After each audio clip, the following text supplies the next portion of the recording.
Can we get the first slide, please? Thank you. When I first went to the World Bank in 1986 to talk to them about the need to save the rainforest, I ended up getting arrested. I went back several times. In fact, I've been arrested, I've slightly lost count, but about 21 times. And I felt pretty self-righteous about all of those things, and I still think nonviolent civil disobedience is a very important tactic. But I also have learned the definition of insanity, right? It's doing the same thing over and over again and expecting different results. So I've come to think that, at least for me personally, I need to change some of my plans. So as part of that change in my strategy, I went back to the World Bank just a month and a half ago, again, to talk to them about sort of major problems, particularly because I wanted them to see this graphic that's up in front of you, which some of you will know, but many of you will not know about. And it comes, it essentially, if you look at the, well, I'll get into that in a little bit, but at the World Bank, I'm trying to change here with a green button. Just next slide, please. All right, to present this paper, The Biosphere, Smart Agriculture, and a True Cost Economy. All right, next slide. There's only about 5 slides here, so it won't be slide torture. The major findings of this particular report, and this was just a month ago, see, the World Bank has something called Climate Smart Agriculture. We went to present to them something called Biosphere Smart Agriculture. We thought we ought to one-up them a bit. But the major findings was essentially that the World Bank needed to set up this internal procedures to identify and quantify the ecological impacts of the development projects that they're funding, like industrial agriculture, right? The things that we call externalities. But these externalities, as it turns out, are not external to the biosphere, right? And the second finding was, okay, so measure those externalities against the biosphere, the life support systems of the biosphere, and there are 9 particular ones in that chart, right? And then, yeah, just, there you go, stay there. And then reject the ones that damage the already damaged life support systems of the biosphere. For instance, the nitrogen runoff of industrial agriculture is primarily responsible for the 400 dead zones in the ocean. And remember, the ocean is the bottom of the food chain. Okay, so identify those ecological impacts, measure them against the planetary boundaries, the life support systems of the planet, reject the ones that are additionally damaging, and finance the ecologically restorative ecological farming or agroecology alternatives, and then, of course, incentivize the bank loan officers to follow this kind of a safeguard process, or, of course, it won't get done, right? Next slide. All right, and so, you know, we tried to convey the obvious, which is a sensible economic approach is a systems thinking approach, right? And Biosphere Smart Agriculture would be embedded in those different systems locally and globally. Next slide. And so our conclusions was to foster this change, they needed to foster the economic model to what we were calling a true cost approach. Next slide. Next one, and that's the last one. Just stick with that slide for a while, please. All right, so I want to go back in time, and I'll come back to this image. But I want to go back in time now a little bit to 1973, and some of you know that I moved out here to the Colorado Plateau, and I lived for 10 years off and on with the Hopi elders, where I was secretary and chauffeur to those elders. And those characters talked a lot about holistic thinking, and they talked a lot about long-term thinking in geologic time. And we would even sit and talk about 500 years ago when the conquistadors first marched up from Mexico across the Painted Desert, and they went out to meet them. They still have that oral tradition, right? And they talked about, well, before that, there was just the natives, right? And then came the newcomers in waves and waves, and they're still coming, right? But the real point was that we all now, whether we are natives or newcomers, we need to learn to live in the natural way. We need to learn to live in sync with the ways of nature. And so those 3 themes, the natives, the newcomer, and the natural way, is just a lot about how I think. And now I just wanted to ask you to kind of go back in your mind a little bit in geologic time, not too far, about 11,000 years or so, right? And bring yourself now back up to the present and go forward this 2,000 years into the future. So that 13,000-year time frame, that's the Holocene, right? The Holocene is an era where nature and the biosphere naturally evolved a rather stable climate for us, right?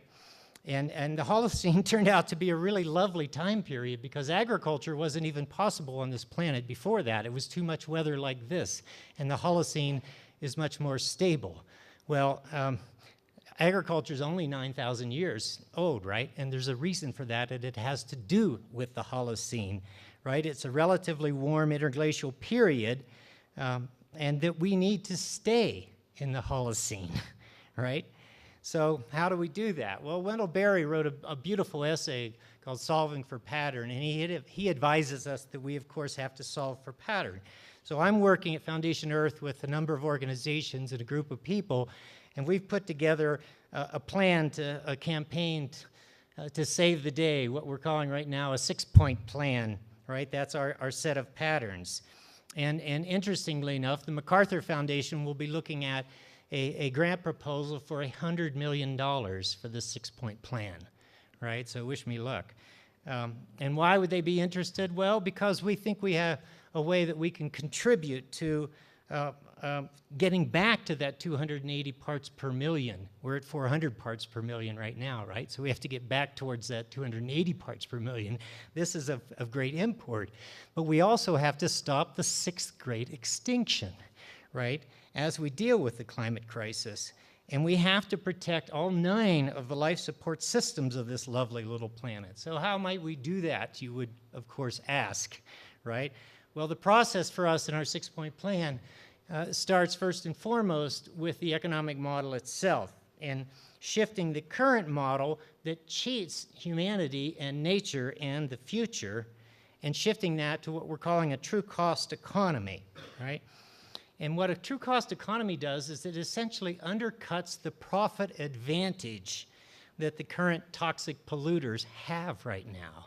Yes, some of you in renewable energy are doing heroic work outcompeting them now, even though they're heavily subsidized, but that doesn't solve all the other problems. We have got to undercut the profit advantage of the cheaters, right? And so when you do that, you institute a principle that is of great consequence called the cleanest is the cheapest principle, right? With the cleanest is the cheapest, I believe we can save the planet. Everybody likes a bargain. Bill Gates likes a bargain. Ted Turner likes a bargain. We all probably like bargains. And certainly if you're a single mother with 3 kids and school's about to start and you got to buy clothes because they've grown and school supplies every September, you've got to buy the cheapest, right? But when the cheapest is the ecologically cleanest, that gives us a powerful tool. So point number 1 is this true cost shift to the true cost economy in the economic model. Point number 2 is about 100% renewable energy, which we've heard so brilliantly about already at this conference, and we will hear more about that. Point number 3 is about transforming industrial agriculture to ecological farming globally that is soil building, carbon sequestering, and produces healthier foods and rebuilds habitat and supports other species, right? Biosphere smart agriculture. Point number 4 is something that some of you will know, but many of you will not, and it's called the Nature Needs Half Network, or Nature Needs Half campaign. And it comes on the heels of E.O. Wilson's new book called Half Earth, where he's essentially saying, if we want to stop the 6th great extinction, we have got to protect the habitat and rebuild the habitat for the planet. And Nature Needs Half is simply saying that, yes, nature needs half of it protected. The other half, we can have activity, ecologically sound activity, true cost economy activity on our half, but the other half has got to be protected. Now that may sound kind of off the wall to a lot of you, but it is more doable than you might imagine because there are 864 terrestrial ecozones on the terrestrial side, and they have all been studied by this team that I'm working with. And we know right now of those 864 terrestrial zones, which ones already have half protection. Half of the plant and animal species already protected. Some do, right? And others, in another category, over half of the original vegetation and species is still there, and so conceptually it could be protected. In yet a third category, there's at least 10% or more of the native vegetation and species there, and it could be restored and protected at the level of half. But we want to go even further than that, and I'll talk about the oceans a little bit later because it's not so hard to imagine, you know, half of it being protected. That may not be enough. We may need to do a lot more in terms of the oceans. But we want to double the native forest canopy globally, not only to rebuild habitat, but to sequester carbon in really powerful ways, to scrub it out of the atmosphere. If we're at 400 and we stabilize there because we achieve 100% renewable energy, we still have to get back towards 280. How are we going to do that biologically in a natural way, right? And so the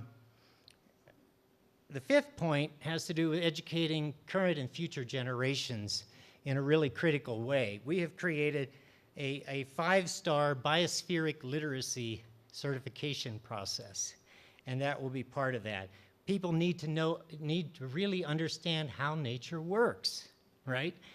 At that global, holistic, whole systems level, across the board, with all 7.4 billion of us going to 9 and perhaps 11, right? But imagine if every economist and MBA graduate had to graduate with sort of a 3-star level of understanding of the biosphere, right? Or imagine if every CEO or chair of the board or elected official had to have a 3-star, you know, certification on biospheric literacy. You know, it's fundamentally transformative and part of the process. So this all gets wrapped into a new narrative, right?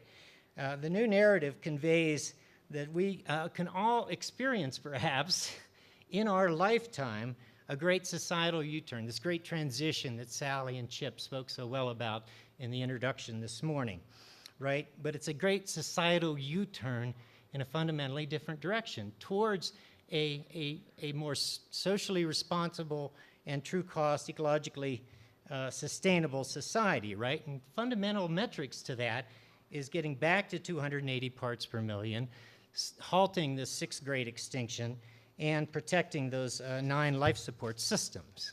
All right, well, looking at that chart again, I want you to look at the green area in the middle, right? That's where if our economic activity stayed within that zone, we're okay. You'll notice a lot of red there. And that's where we've already surpassed the boundaries of safety, right? And you will notice that at the top, that one's climate change, and it's not even the worst. People will say, oh, it's the #1 problem on the planet. Maybe, maybe not, right? They all are fundamentally important, and that's the real lesson, is that if you lose any one of them, they're so interrelated, you could lose the entire system, right? And so climate change may not be our worst problem, but it is fundamentally important that we grapple with it. The main theme of this conference and conference series, but Chip and Sally have always seen it in the context of the larger set of issues and larger set of needs, right? So if you go to the core of the climate change crisis, you'll see that it leads to something that's akin to really, we've got to change the rules of the economy. Well, why is that? Well, the climate change problem, we call it the problem, but it's really not a problem as much as it is the result of something else. Right? It's the unanticipated consequence. All this greenhouse gas buildup is the unanticipated consequences of technology choices made in the late 1700s and the early 1800s. We invented the steam engine, we went to coal, we invented the internal combustion engine, and we went to oil and gas. So to all of you techno-optimists out there, beware that the unanticipated consequences of those other whiz wonderful technological developments is nearly killing the planet right now. And we don't want that to happen with any future technologies, right? So we've got to change the rules of the economy. There are many names for the current economy. Corporate-led economic globalization is a phrase that I think captures quite a lot, right? High finance casino capitalism, I think also tells a lot of truth about the economy, right? Free market capitalism is what you often hear. My favorite name is cheater economics, right? All right, so what's the cheat? Well, you all know the basics at this conference, right? You know the cheat. When business shoves its pollution, quote, externalities under the rug, right, that's the cheat. But these costs and these practices are goodness. All right, well, we'll run it down. So that's the cheat. Well, the true cost economy is, if that's the economy we don't like, then the true cost economy is the one that we do want, right? And I could go into a lot about what that represents, but to simplify, it's a circular economy. It's a closed-loop, zero-waste, sustainable production and consumption system economy, right? And windows of opportunity are opening up to make these kinds of things happen and possible, right? Paris is an example of that, right? And so just to do the math very simply, if we're at 400 parts per million and we want to get back towards 280, then we got to pick up 120 parts per million. Could doubling the native forest canopy globally, I mean, 100% renewable energy helps keeps us where we are. Doubling the native forest canopy globally, could that scrub 50 parts per million over 10, 20, 30 years? Could shifting industrial agriculture to soil building carbon save the same amount over 10, 20, 30 years? Could restoring the oceans in the sense of seagrass beds and mangroves pick up another 20%? This is all possible. So in conclusion, the Hopis have advised us that we need to think in long term, right? And Wendell Berry has advised us that we need to think in terms of these patterns and solve for patterns. And the 6-point plan is where we see the traction. It's where we see a roadmap where a lot can be done, right? And there's still time for this great transition, this great U-turn to be pursued, right? The 6-point plan, of course, will not be easy. But we cannot abandon the Holocene. The Holocene equilibrium is our friend. We honor the natives, we respect and recognize the newcomers, but we all must live in this natural way. So thank you all very much for having me here in the great Rocky Mountains. Thank you.